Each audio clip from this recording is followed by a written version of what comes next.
Think I'm live. Hi everyone, welcome to another one of our LinkedIn live events. And today's topic is going to be on how to become unapologetically confident. We were supposed to have this live actually at 2:30 p.m., but due to some technical issues, my live couldn't really come live, and I couldn't really come online because of which I couldn't speak to you guys. So we'll be doing this now. Before I begin, I'll just quickly check um, if my video and audio is fine, and then we will start. And again, as usual, for those of you attending this for the very first time, how we go about this is that I tell you about a topic in depth, and you can ask me as many questions as you want while you are watching this live. You can just comment. If you prefer anonymity, so you can just DM me because I do check my phone in the middle for questions. And if you are watching this as a recording, then you can just put down in the YouTube comment section and I reply to all of the comments. And of course, if you are someone who's looking to actually become unapologetically confident permanently and not through surface level hacks or temporary feelings, then you can simply book a one-on-one session with me to start your journey. Okay, let's see.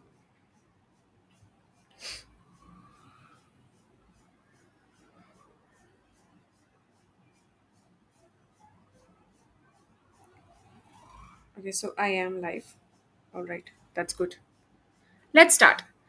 So, if you have been reading me for a while, I have spoken about confidence from multiple angles, usually from the angle of how do you really feel and think, because that is what confidence is.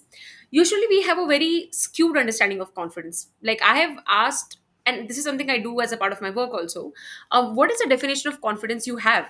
Right. And I ask this to all my clients. I ask this to anyone who comes to me and asks me that, Yanshi, I need help with becoming confident. And I've heard all kinds of definitions. I've heard definitions that confident people never make mistakes. Confident people, are okay with themselves. Confident people, know how to talk to anyone. Confident people have this aura. They just command respect. I've heard anything and everything. And do you know why the definition differs with everyone? It's because we tend to impose our own definitions that comes from our own feelings and thoughts, which again comes from your own lived experiences onto anything, right? That is why money also means differently to different people. I've discussed this in the previous lives I've done. Similarly, confidence means different thing to different people. For example, if you grew up seeing that people who are charismatic are people who everyone likes, so your definition of confidence could be charisma.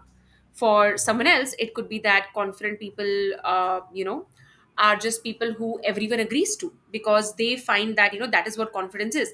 So they may think that to for me to become confident, everyone needs to agree with me, right? So the point is that the actual definition of confidence is what I want to tell you, right? So you have to understand that confidence is nothing but how deeply do you accept yourself. That's it. And when I say accept yourself, I mean at every single level. And the deeper this acceptance goes, the more unapologetic you become about being confident, the more unapologetic you become about your choices, the more unapologetic you become about everything you think and feel and choose. Um, I think there's an internet fluctuation. If there is, please excuse me because it's the weather, although being very nice in Bangalore, it's kind of creating a ruckus for my internet. So please excuse me for the internet fluctuation. All right, coming back. So the deeper this acceptance goes, the more unapologetically confident you become. How deeply you accept yourself is what confidence is in front of anyone and in any situation. For a lot of people, confidence fluctuates with people and situations. So, for example, some of them are just, and this is a part of me explaining to you what unapologetic confidence is not. Okay, unapologetic confidence is how deeply do you accept yourself in front of anyone and in any situation. What is not unapologetic confidence is when your confidence, or rather than acceptance of yourself, is situational, right? So for example, let's say that I claim that I'm a confident person, and in front of, let's say, my partner I'm confident, in front of my friends I'm confident, in front of my cousins I'm confident. But when it comes to my parents, I tend to become, I tend to second guess myself. I feel like, no, no, no, what my parents are saying must be right. I doubt myself. I'm unable to put my foot forward. I'm unable to express myself. So, does that mean that my confidence is unapologetic, or is my acceptance unconditional or deep? The answer is no, it's not. It's conditional. I'm only confident in front of people who maybe I believe, will understand me, maybe I believe I don't have to impress. But when it comes to my parents, my confidence goes to a toss. Similarly, let's say that I'm confident in front of my parents, I'm confident in front of my siblings, but when it comes to relationships, right, specifically, let's say romantic relationships, I don't know how to talk to a man. Does that mean that I'm unapologetically confident? The answer is no, because my confidence is conditional to who is in front of me. Again, let's say that I am able to talk confidently in front of most people, or let's say all the people, right? But when it comes to talking in front of a group of people, suddenly I lose my voice, I lose my trail of thought, I start to, second guess myself, I start to see, oh my God, am I looking good enough? Am I wearing good clothes enough? Am I, speaking the right thing? So, is my confidence unapologetic or not? The answer is it's not. Why? Because maybe I'm confident in private, maybe I'm confident in a one on one conversation, but when it comes to a group setting, my confidence goes. So, when you truly want to be unapologetically confident, you have to see, are you truly the same person everywhere? And you see, in any situation where you do not feel confident, is nothing but a version of you that you don't want to accept. So, for example, let's say, um, I talk nicely to people in a one on one setting. I'm confident, I can put my foot forward, I can express myself. But when it comes to a group setting, what will happen is a fear will come up that what if I, let's say, stammer? What if I lose my trail of thought? What if somebody asks me a question and I don't know the answer? Am I willing to accept that version of me with love? Am I willing to stand with that version of me without feeling shame? Only if the answer to that is yes, will I be able to be confident. Otherwise, I will not be. See, it's a mistake that confident people know everything. Confident people are not people who know everything. They always have an answer to you. They don't. They really don't. The difference is that they're willing to accept it without feeling any shame, without feeling any guilt. For example, let's say that when it comes to my parents, let's say, um, I feel that, I should not put my foot forward, because what if they get hurt, right? Because let's say I want to be the perfect daughter, I want to be the perfect child, I want to be the golden child. So what is happening? If I disagree with them, a version will come up, that the version who maybe is not agreeable to my parents, maybe who shatters this image of a perfect daughter. Am I willing to be okay with this? If I'm not, then I will not be able to be confident ever. A lot of you think that confidence is that I know everything, I mean, everyone is happy with me. That's never going to happen. Nobody will be happy with you all the time. You will disappoint people at different points of time. You will disappoint different sets of people. Sometimes you may disappoint your parents, sometimes you may disappoint your partner, sometimes you may disappoint your friends, sometimes you will disappoint even yourself. But that's the thing. That is the only way you can live authentically, because you will change as a person. Your thoughts and your feelings will change.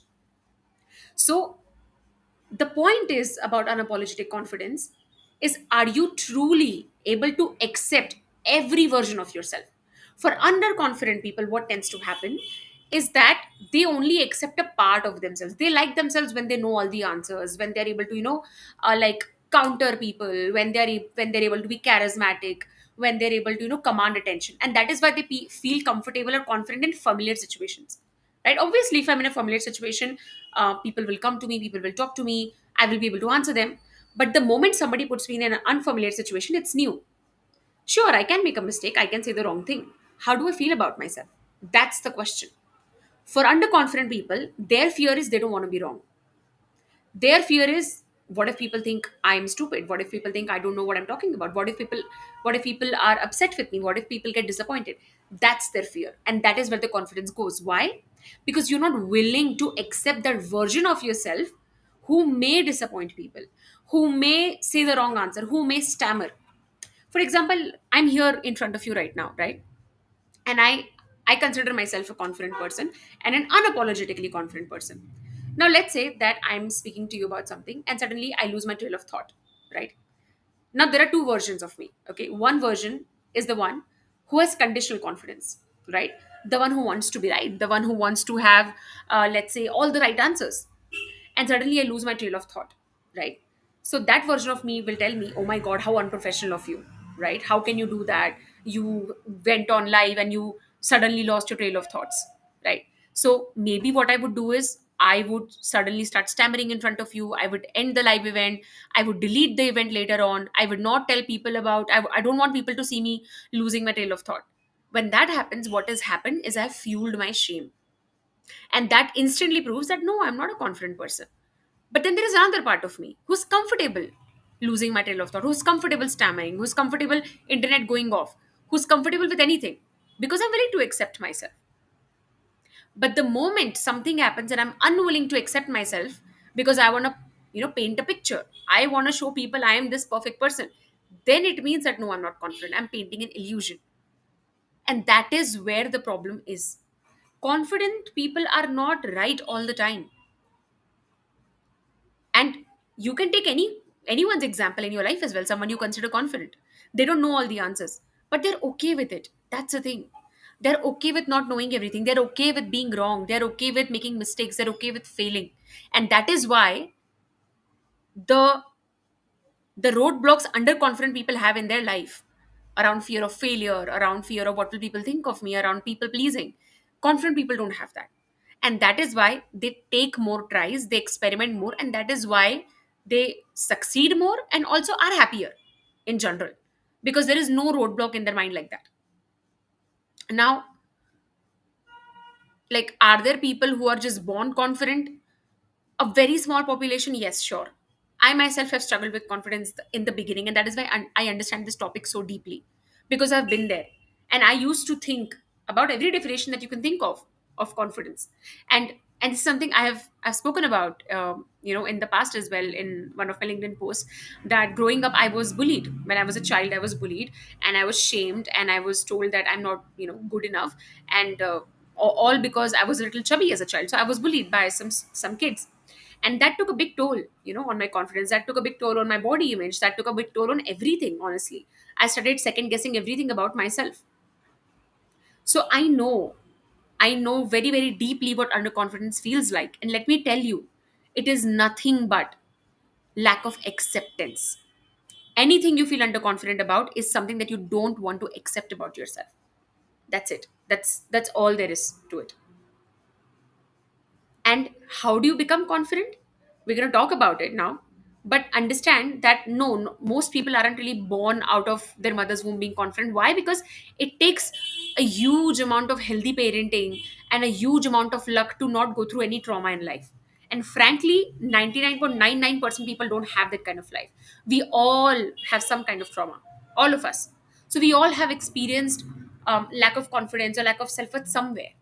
The only difference is that for some people it's less, so maybe it goes away with time. For some people it's more, so they work on themselves and it goes away. For some people, they keep on waiting. That's all the difference there is.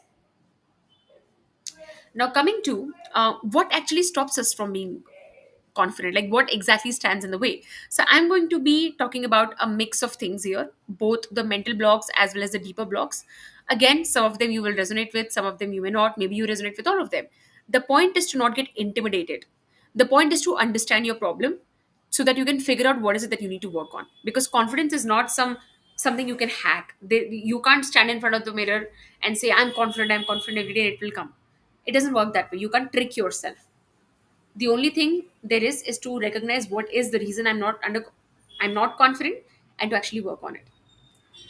So coming to what stops us from being confident, before I go forward, I'll just um, see if I'm still live.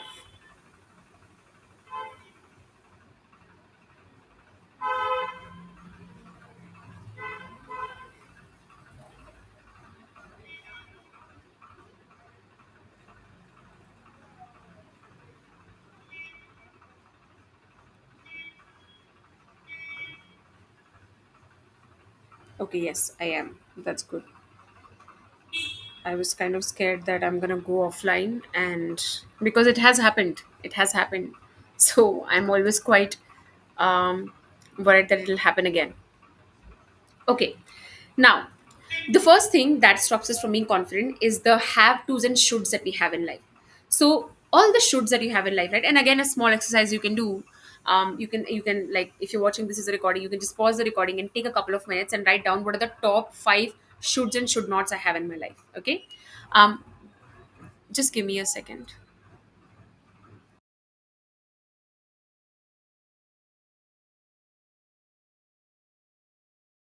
Yes, I'm back. All right. So, how many shoulds and should nots you have in life are going to determine how free you are, really, right? So, I want you to take a moment and write down what are the top five shoulds and should nots you have in life. The more shoulds you have, the more should nots you have. It can be again should or should nots. The more caged you will feel in life, the more underconfident you will feel in life, because every single obligation that you have of yourself, that I need to fulfill this, I need to fulfill that, the more versions of you there will exist that you won't be able to accept. For example, I'll take the same example of coming live here right now. Let's say I have the should in my life that I should be able to answer everything a person is asking me on the spot, right? Let's say one of you asks me a question right now in the live, and for some reason I just don't know the answer to it. Maybe it requires deeper intervention, maybe I haven't studied about that topic, or maybe it's just not coming to me. If I have that should, that I should be always, have that presence of mind that I have all the answers if somebody's asking me on a live event, then what will happen is that the moment I'm unable to answer, multiple things, multiple scenarios can happen. One is, maybe I'll give you a wrong answer. I will not have the integrity to give you the right answer because I don't want to be wrong. I don't want to feel like someone who doesn't know things. I will start feeling a lot of shame. I will start feeling, oh my god, what am I doing? I will start hyperventilating, and that will again affect the way I speak to you. Third, the next time I come on live, I will always be worried. Oh my god, what if someone asks me the asks me a question that I don't know the answer to?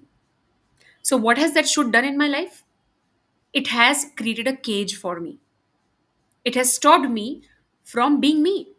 And I am a person who sometimes doesn't know the answer. It's just as simple as that. But because I have that should, that's a cage. Again, let's say that let's say I have a rule in my life that my parents should always be proud of me. Okay, let's say I have that should. And the thing is that my definition of proud and my parents' definition of proud could be very different. For example, let's say my parents' definition of proud is that I do not eat non-vegetarian food, and I'm a non-vegetarian. I'm a non-vegetarian by choice. So what will happen is that it's such a small thing, right? Let's say that I want to eat non-vegetarian food, but I will not. Why? Because I feel that, oh my god, what will my parents think? I have to make them proud. So I will deprive myself of doing something I want. Or let's take another example. Let's say um, I believe that my clients should always, be very, very happy with me, right? And if I have a expectation like that, I will always look for validation in my clients, right? And if somebody, let's say, is not a vocal person, or maybe a client has decided to not express their love the way, let's say, other clients do, I will start doubting my coaching skills. I will start doubting myself. Or let's say I have an example. I have a should that my partner should be happy with me, right? So if, let's say, I have a partner and I am with my partner, let's say we disagree on something, I will not be able to hold my point. Why? Because I want my partner to be happy. So I will be a pushover. I will become a people pleaser. And anytime my partner or me disagrees, or let's say my partner becomes a little bit upset, what will I do? I will start doubting myself. I will start doubting myself as a partner. I will start doubting myself as a woman. I will start doubting myself as to, whether I'm really a good person or not. So I will feel underconfident while putting my point forward. So the more shoulds and have tos you have in life, the more rules you have in life for yourself, the difficult it will become for you to actually be unapologetically confident. Why? Because that many hoops you have to jump through to accept yourself. Because what is a should? A should is that if this doesn't happen, I will not accept myself. I don't want to see a version of myself where this does not happen. For example, if I have a should that I need to know all the answers all the time, if someone asks me something, then it means that if I don't have an answer, I will not accept myself. And as a result of it, of course, I will feel underconfident. Because confidence is nothing but how deeply do you accept yourself. Underconfident people suffer so much because they have too many shoulds, too many rules. This needs to happen this way. This needs to happen that way. This person needs to be happy with me all the time. Exactly this. This is how my life should be. They have too many shoulds. And when that doesn't happen, they are unwilling to accept it. They don't want to see it. They don't want to look at the facts of life. And as a result, right, they become disillusioned and they start to feel that, oh my God, I don't know anything. And that is how underconfidence begins. When you are unwilling to accept any reality than the one that you are stubborn about. Coming to the next point is when you put people on a pedestal. So here's the thing, okay? When you put people on a pedestal, or when you think that someone is better than you or bigger than you based on anything, credentials, age, how much money the person is making, what's their social status, how they look, for whatever reason you put people on a pedestal. The moment you do that, what you do is that you subconsciously, and not subconsciously, unconsciously put them here, right? And you are here. So you yourself do not think that you're equal to this person. And when you are not at an equal footing with someone, then you will never be able to accept yourself fully. Why? Because you think that this person is special. So I need to be something for this person. I need to talk a certain way. I need to be a certain way. I need to conduct myself a certain way. And that is why when you put people on a pedestal, you will never be able to be confident in front of them, because you've stopped treating them as equal. To you, they are special. And the thing is that when you treat someone as something or someone bigger than you, it means that you somewhere feel smaller. When you think that someone in front of you is very special, it means that you are not that special. So you start to shrink yourself. And that is why when you put people on a pedestal, you will always feel underconfident around them. It can be anyone: your boss, your parent, your partner, your friend, somebody you know, somebody in your social circle, somebody in your colleagues. It can be anyone. Anyone you put on a pedestal. This brings me to an extension of a topic called people pleasing. If you are a people pleaser, it means that you have conditional acceptance of yourself based on whether someone else is happy with you or not, whether someone else is pleased with you or not. And which means that you will only accept yourself when someone else accepts you. And of course, someone else will accept you when it benefits them, right? For example, let's say that you and I are want to go out for dinner, okay? I want to eat Italian food and you want to eat Mexican food, right? And you and I are having a conversation, and I tell you that, you know what, I want to eat Italian food. And the moment you hear that, you think that, oh my God, if I tell Rianshi that I want to eat Mexican food, she may get upset. And oh my God, I don't want to make her upset, because you think that if I'm upset, or if you disagree with me, I will not accept you. And in the moment, yeah, sure, I may disagree with you. I may even say that, no, no, let's go for Italian food. But is your acceptance of yourself tied to me accepting you or not? That's the question. Is your acceptance of yourself tied to how pleased am I with you? Because if it is, then you will always agree with me. And as a result of it, you will slowly lose faith in yourself. You will stop putting your point forward, and you will always look for validation in other people. And that is where also lack of confidence starts, because lack of confidence is also lack of trust in yourself, lack of acceptance and lack of trust. And this is how distrust in yourself starts: when you are unable to take a stand for yourself. You start to have an image of yourself that no matter what happens, I will anyway not take a stand for myself. You start to lose respect for yourself.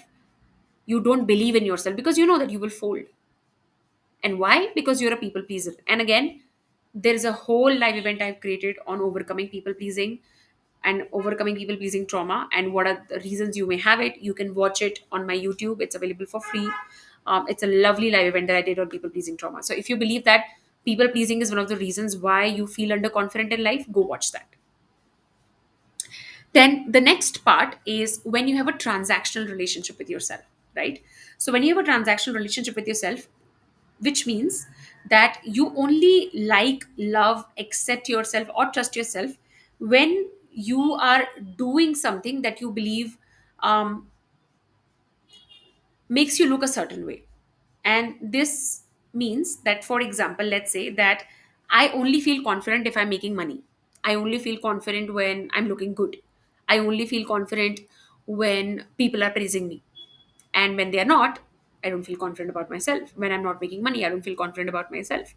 When people are not agreeing with me, I don't feel confident about myself. This means that I have a transactional relationship with myself, right? A conditional relationship. I go out in the world and I need to earn my confidence, because when I earn money, or when I earn praise, or when I earn other people's um, agreements, right, validation, that is when I feel confident. So I have a transactional relationship with myself. And this is also an extension of overachievers trauma. So again, if you don't know what overachievers trauma is, I have spoken about it in my free 4-day bootcamp that I did on healing childhood trauma. It's available for free. It's an amazing bootcamp. Any problem that you have ever been through, you're going to find a solution there. Right? I've explained it in depth. It's a 4-day bootcamp available for free. Go in the featured section of my profile, you'll find it, or DM me bootcamp, and I'll send that to you. Now, overachievers trauma is basically someone who ties their self worth with their output, which means that they only feel worthy, they only feel good about themselves when they are achieving something externally. It could be fame, it could be money, it could be awards, recognition, whatever. It starts from grades in school and then slowly seeps into all of this. So, when you have overachievers trauma, when your self worth is tied with how much you're producing, that results into a transactional relationship, and that ultimately fuels your underconfidence, because you have to earn your confidence, right? You don't accept yourself when you are not achieving something, or you don't accept yourself when you are, out there not performing. So, what is that? Lack of accept. And what is lack of acceptance? Lack of confidence. You only accept versions of yourself, and that is why such people also have a big fear of failure, a big fear of what will people think about me, a big fear of I don't want to start over. Why? Because that tells you, or that brings forward a version of you that you don't want to see. You are ashamed of that version. You're ashamed of the version of you who may fail. You're ashamed of the version of you who other people may not like or agree with. And that is why you feel underconfident about starting things, or you feel underconfident about just choosing an authentic path in your life, because you don't want to face the other version. You just want the version of you that you have been carrying so far, that have helped you survive your overachievers trauma. So when you have this, and as a result a transaction relationship, you're going to experience this. Now, coming to the next point, which is being scared of taking space or not even knowing how to take space, right? So, what does this mean? So, what does take space actually mean, right? Take space means being able to express what you want, being able to ask for what you want, being able to just exist without always thinking about what the other person is thinking, being able to just exist without always worrying, am I stepping on someone's foot, what will people think about me, or you know existing without always worrying about other people, or worrying about, is there enough for other people to take in. That is what space is. So for example, let's say if I have the habit of always thinking, if I say in a group of friends that, you know what, I want Italian food, will it mean that other people will agree with me, and they will uh, you know not be able to express themselves? Or I'm so used to not taking space that I don't even tell people that I like Italian food. I'll just go ahead with what everyone is saying. So when you don't take space, right, when you're always worried that, oh my god, what will people think if I express myself, or you are so used to compromising, you are so used to giving up your space, that you just okay with how everything is going. You just let other people take advantage of you, or you just let other people get their way, and you just basically don't take your space. You don't express yourself, you don't express your needs strongly enough. You're okay with people getting their way. And this also comes from a childhood trauma wherein you had dominating parents growing up, where your parent never really gave you the space to choose yourself. And as a result, it became a habit. The only way you knew how to end the conflict at home was to agree with mom or dad. So that is what you do now. You think that it's just better to agree with what the other person is saying than to take space. So either you want to take space but you don't know how, you feel very uncomfortable, or Sacrificing comes so easily to you that you just don't take space at all. You just go along with, and this can be very unconscious, by the way. You just go along with everyone. You just go along with what everyone is saying because it's just so easy for you to give up your space. It's so easy for you to just agree with everyone. It is very foreign to you that I will ask for what I want and I will stay at it, even if someone else disagrees. And when this goes on, that is also a sign of underconfidence as well as fuels your underconfidence even more. Why? Because you don't want to accept yourself when someone else may question your space. Let's say that um, I go out with a group of friends, and let's say they're drinking, and I say that, you know what, no, I'm like not drinking. And they tell me that, oh, why are you not drinking? Come on, it's a social event, we all should drink. If I am someone who is a pushover or who agrees very easily, who doesn't take space, I will agree to it. If I take my space and I will put my foot down that I understand it's a social event, but no, I'm not going to drink and it's final. It's not up for discussion. Taking space is that. Asserting yourself without feeling apologetic about it. Because again, if you assert yourself and you feel apologetic about it, then it is again a space issue. You don't know how to take space. And when this happens, it means that over a period of time, you forget who you really are. You don't even know what you like or what you don't like because you're not willing to take a stand for anything. And this distorts your identity. And this again fuels your underconfidence and also is a sign of underconfidence at the same time. Now, coming to the next part, before I do, I'll just quickly check if we have any questions so far or.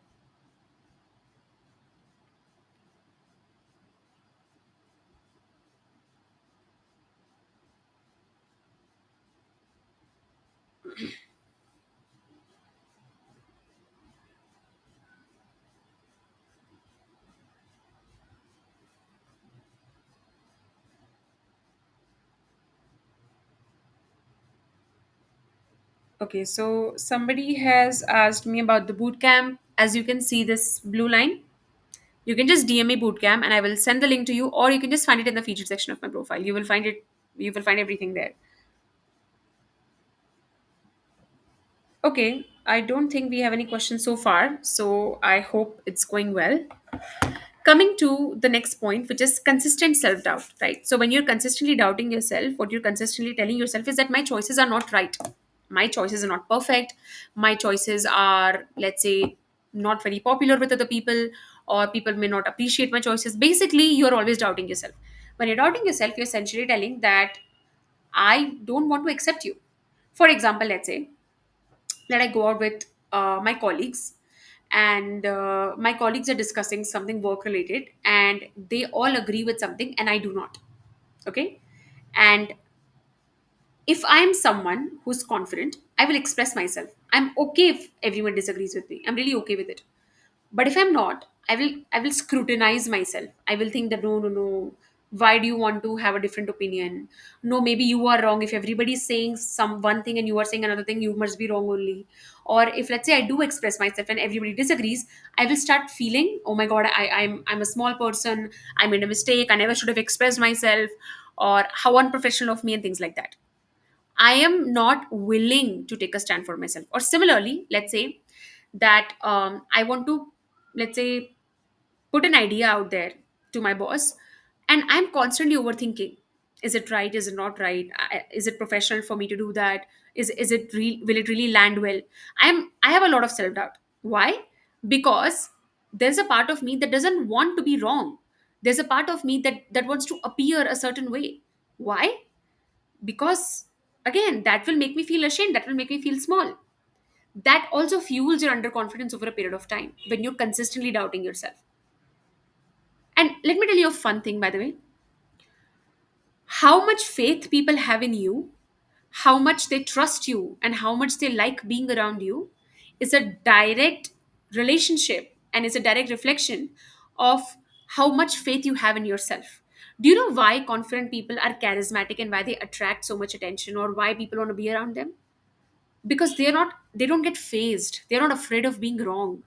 They're not afraid of accepting, oh, you know what, I made a mistake. But underconfident people who are always obsessive about, I don't want to be wrong, are the ones who actually repel things and repel people. Why? Because people can feel your insecurity. You can sense someone's indecisiveness. You can sense someone's insecurity. So the effort you put in overcoming these thoughts around underconfidence is useless. It doesn't do anything. Confidence is about being wrong and being okay with it at the same time. The more comfortable you are with who you are, the more comfortable people will be. Because I've heard a lot of people tell me that, oh, Rianchi, no, this doesn't work in corporate life, and we have to be right. And I always tell them that I myself know really successful people who are wrong all the time. The only difference is they're okay with being wrong. And because they are okay with being wrong, other people also accommodate them. Other people are okay with them being wrong. But when you set such unrealistic, stupid standards that I have to be right all the time, you also attract people in life like that who will criticize you for being wrong. Because you also somewhere feel guilty, right? If someone comes and tells me that, oh, Rianji, you should not have said it in a live event, I will tell them it's my live event. I can do whatever the hell I want. And I'm okay with being wrong. But let's say somewhere I have this expectation of me that I have to be a certain way. So if you come and tell me that, oh, Rianchi, you shouldn't have said that in a live event, I will take it personally. I will think, oh my God, I'm so sorry. I will become apologetic about it. I will lose all my confidence. So how you treat yourself is also how other people treat you. So when you have all these rules and shoulds and have tos, and you have all of this self doubt, you will seep that into other people about you. And that will reflect how you feel about yourself. Now, this is also a result of critical parenting. Again, self doubt is not just because you want to doubt yourself. Self doubt is a result of critical upbringing, critical parenting, your parents having very high standards for yourself.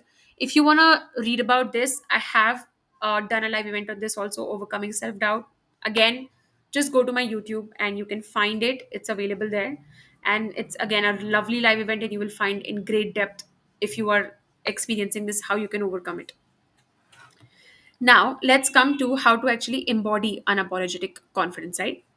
The first thing, and the only thing actually that matters, is looking at your self concept, which is how do you think and feel about yourself consistently, because that is what makes up your self concept.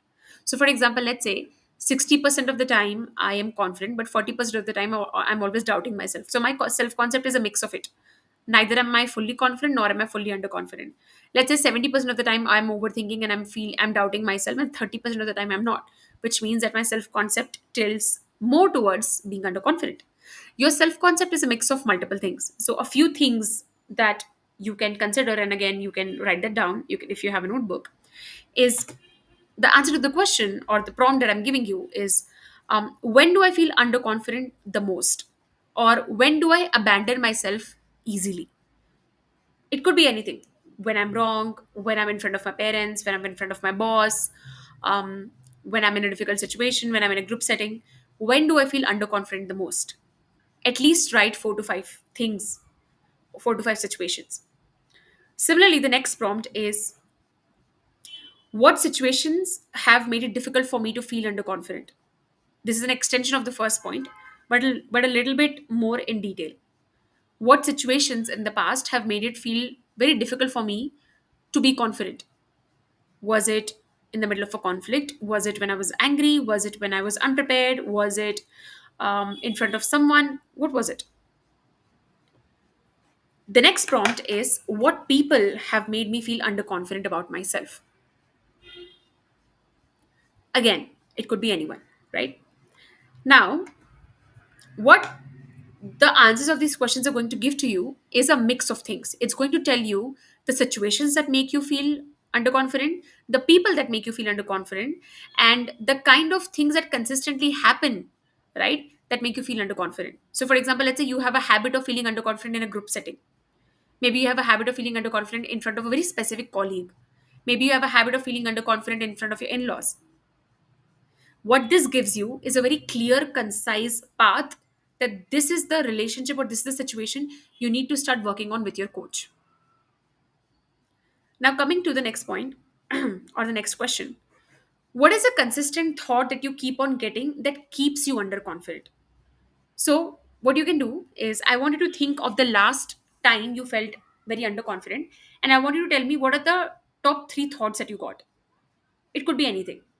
These are the thoughts that keep you feeling unsafe in your body, that keep you feeling that, I don't know enough, or I can't accept myself because this is what is happening. And again, the last question I want you to answer is, on a scale of 1 to 10, how unapologetically confident am I really? 10 being I accept myself in front of anywhere and everywhere, 1 being I don't accept myself at all in front of anyone or everyone, in front of anyone or anything. And it can be a mix of things, right? So this will give you a little idea into what is the pattern that you're repeating. Is it a specific person? Is it a specific situation? Because that is where you need to start working.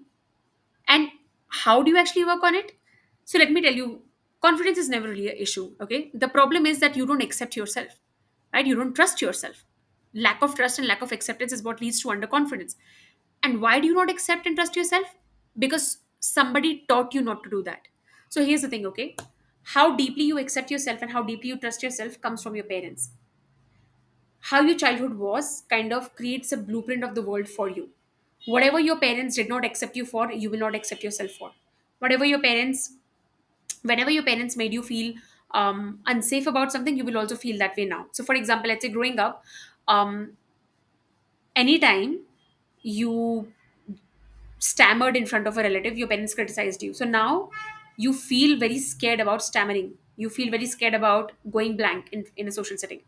Growing up, let's say your parents, made you feel bad about scoring bad marks, or they only appreciated you when you had good marks. So your sense of safety is tied to achieving. So now, if you're not achieving externally consistently, you feel unsafe. You feel that no, I'm not worth it. I don't feel deserving enough to be confident. Or let's say growing up, your parents only appreciated you when you were doing something for them or when you were agreeing to them. So now you believe that it's my job to keep everyone happy, and if everyone is not happy, it means something is wrong with me. So your level of acceptance and your level of trust in yourself is a result of the childhood that you went through. So whenever I'm working with my clients about confidence, it's never about confidence. It's always about an unhealed childhood trauma wound. It's always an unhealed inner child that's living inside my client that keeps on dictating their life. So every single time you're feeling underconfident, I want you to know it is a younger version of you who went through that pain and who is still going through that pain because it's still unhealed. So how do you come out of it? Through deep inner work. By releasing every single childhood trauma wound there is. By helping out each younger version of you that lives inside of you, the inner children that live inside of you. When you help them, and only when you help them, make them feel safe, will it become easy for you to accept yourself, to trust yourself. And that is why confidence is an inner journey, not an outer journey. You can't repeat affirmations, you can't do something. A lot of people tell me, Rianchi, if I achieve this, I will somehow become confident. And I always tell them, the fact that you have to achieve something to feel confident tells me that you're not, because you're not willing to accept yourself for who you are right now. There is a difference between situational confidence and like unconditional confidence. I'm talking about unconditional confidence. Of course, situational confidence is, let's say, if I'm learning to paint, of course, my confidence in the beginning in painting will be less. But does it mean that I will look down on myself? Does it mean that I will feel bad about myself? Does it mean that I will not let people see my drawings? No. But if I am, it means that my confidence is uh, conditional. So don't confuse situational confidence with unconditional confidence. So this brings me to the last point, that whatever it is that you have been able to recognize in yourself through the prompts that I gave you and through the discussion that we have had, sit down and write down about what is it that you feel underconfident about the most. It could be a habit, it could be anything about you, it could be a situation, it could be a person, and start doing deep one-on-one work on it. Only trauma healing and trauma resolution will help here, because we want a permanent shift. And if you're someone who actually wants a permanent resolution in your life and you would like to work with me for that, you can book a one-on-one session with me by DMing me coaching, or you can find the link in the feature section of my profile. And of course, if you have any questions about the topic that we discussed about today, you can drop me a DM. And I also run a free community called the Safe Space, where I write and send audio coachings every single day. So if you would like to be a part of a community like that, who a community where we talk about personal growth and we don't talk about fluffy positive shit, we actually talk about the permanent resolution points that we need to focus on, then that community is for you and you can join that. Again, the link for everything is in the feature section of my profile. That's it for today. I will quickly see if we have any questions. If not, then it is a goodbye for today. And I will see you next week.